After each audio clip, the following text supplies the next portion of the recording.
Hi, my name's Emily. Welcome to my channel. I make home education videos with my 7-year-old daughter. Usually this one's going to be a van one because I've just come back from a wild camp, and partly when my hair's an absolute state and I look knackered. I spent last night in my van.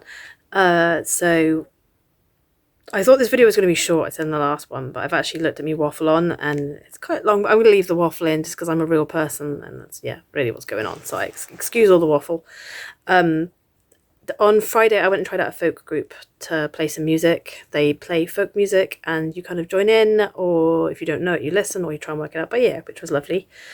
But I was really looking forward to this jam I had today with my friend up in Tredegar, and I decided I should wild camp the night before because I hadn't been out my van for a little while. And then I freaked myself out and I wasn't going to go, but I had this gut feeling I needed to go. Like I was going to regret not going more. So I forced myself to go. I packed everything up, took all my instruments, almost 3 grand's worth of instruments in my truck to wild camp. And yeah, not the most sensible thing to do, but I went and parked. I thought I was going to the common to sit with a load of sheep and play my handpan, and the pin drop didn't take me there. It took me to this little pond thing on a different at the bottom of the mountain in one of the valley sort of thing. And I was going to move on. You'll hear me waffle on about it. I was going to move on, and I'm glad I didn't, because the chap I'm talking about who's camping in the car that you see, I ended up going over and saying hello because I do like to know who's there and whether he was staying or not and things like that, whether it was safe to camp there. I ended up meeting some locals who came to feed the horses some bread, and they said, yeah, perfectly safe. But I ended up meeting this poor guy. He was car camping, but not by choice. He was car camping because he'd been thrown out by his missus. I don't know the ins and outs of everything. I know his side of the story. He seemed like a nice guy. He seemed pretty genuine. He was very aware. I love neurodivergent people because we're not small talkers. We're very much, I'm messed up. Do you want to hear why? And I'm like, yeah, sure. Do you want to hear mine too? So we were sitting there. It's kind of like, yeah, we weren't going to sit there and talk about the cows unless we gave them names and personalities and a storyline to go with them. So yeah, I seem to be meeting more of the same caliber of people at the moment. I'm really enjoying it because it's like I'm finding my tribe, and we all want to kind of help each other. So it's lush, because I've had a bit of a bad run of people just using me, taking for granted the fact that I am such an oversharer like we are. If you're a neurodivergent, drop a comment below and do say whether you tend to overshare when you meet people.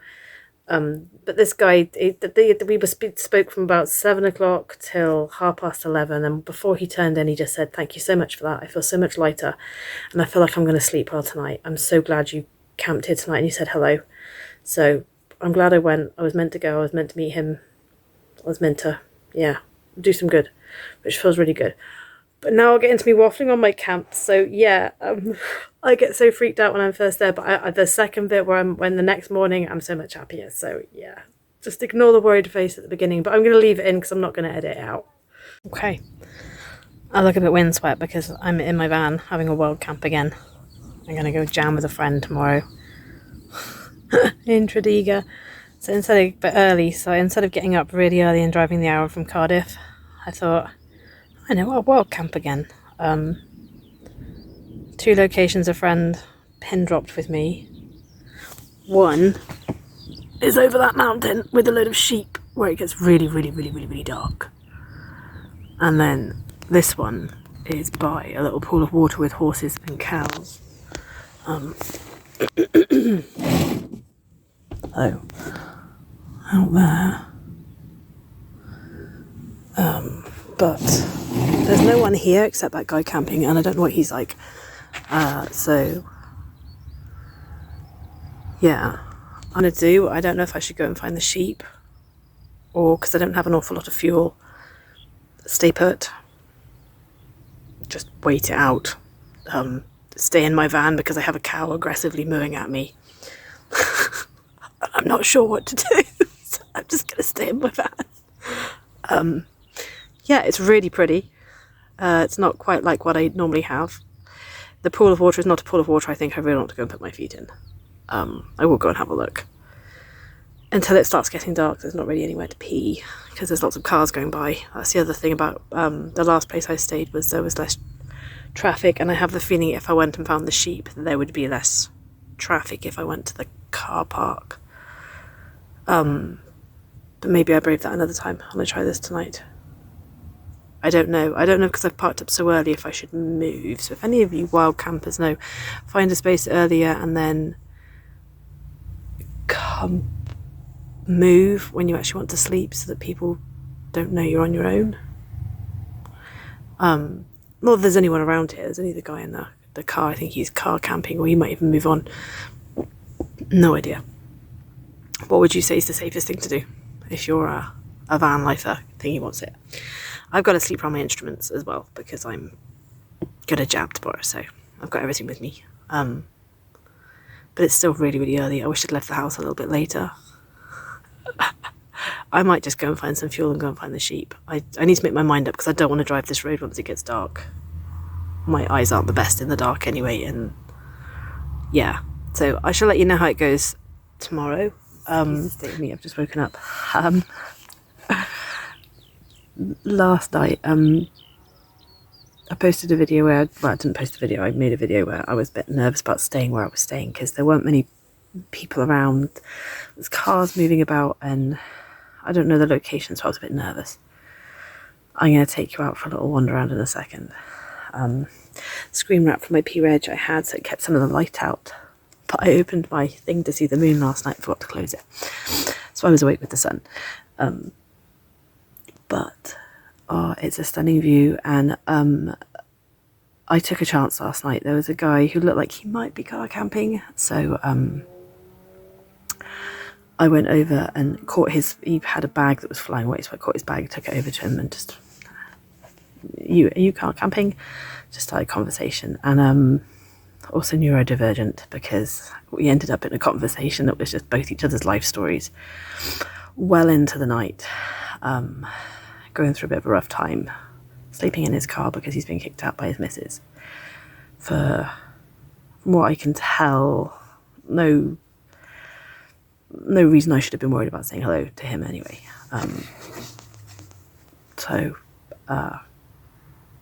Yeah, I don't know if you meant to just change numbers and see these people again when you are randomly there for a stranger who just needed to talk. So yeah, I don't know if I'll ever see this guy again, and I hope he sorts his stuff out with his partner because there are kids involved.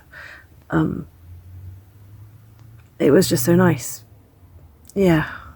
I went through some crap where, sorry, I do look. I went through some crap where I've been told a lot of my life that that's just men for you, and just to expect the same thing from all men. And I've settled for less than I deserved simply because at least they weren't hitting me. Because I didn't understand what emotional abuse was. And that it was equally as bad. And the universe is just slowly sending me these men that are, they're just more in tune with their feelings, and they're just more in tune with what they're doing. They're awake, they're aware. And it's nice to be laughing again. I didn't realise for how long I hadn't been laughing. And then the last friend who made me belly laugh also hurt me worse than any of my friends have ever hurt me before in my life. So, yeah, swings and roundabouts. When you unnumb yourself from whatever you went through in your childhood, because we all have trauma from it, oh, the highs are so great. And you kind of feel slightly bipolar because the highs are that you just laugh so much and you're so happy, but then when you feel the bad stuff, you feel the bad stuff. So swings and roundabouts, silver linings, all that stuff. I'm going to take you out and show you where I'm camping.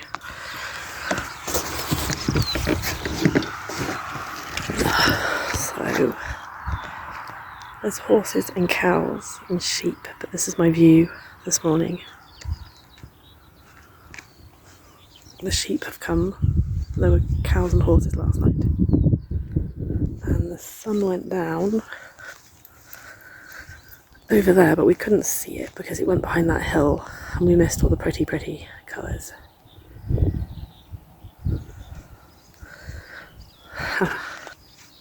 I got mooed at aggressively by a cow. I got mugged in my van by a horse.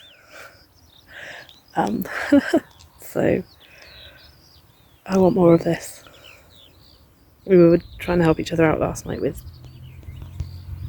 problems, life and problems, and just talking, and this guy was just like, well, what do you want? And I haven't been asked that enough in my life. And I haven't really had the time to sit down and figure out what I want. But I want more of this. And I want more of meeting random people. I'm not in a hurry for a relationship. But I'm not also not. Once I sort me out, I'm not averse to the idea. Eventually. But it's going to take something special to...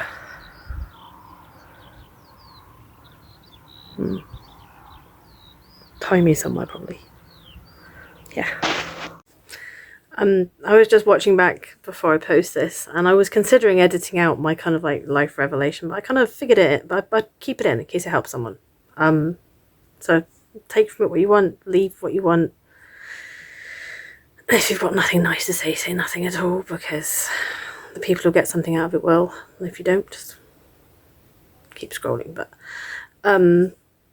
yeah, I think it's one of the nice things about wild camping is you just get to be with yourself for a little bit and kind of and when you meet people that you can kind of like have all the craziness in your head that's going round and round and round and just kind of like chuck it at them, and they're just like it's like they're throwing the ball back with you, and you're like it's such a lush feeling. So makes you want to hang on to them as friends as well, because the friend I went and jammed with, I was worried, what kind of person is he? Or is he going to jam? Is he just going to get this songbook out and expect me to play along with songs? Because I've played with people that are just like, right, here are the words, here are the chords, that's what you're going to play. I'm going to play a drum beat, we're going to copy them. I've jammed with people that have been like, this is my show tune, do you think you can work out a rhythm to it on the drums? I've been the folk group where they played songs and you tried to work it out by ear, and then I had my favourite person to jam with, my best friend who hurt me so bad. Where we would just sit down and start playing something, it would just flow, and it would just be our creation, it'd be something we'd made. So I was wondering how this guy was going to jam, and it turns out he's a bit like my friend Jake. I don't know why I keep saying my friend. I just got into the habit of calling him that.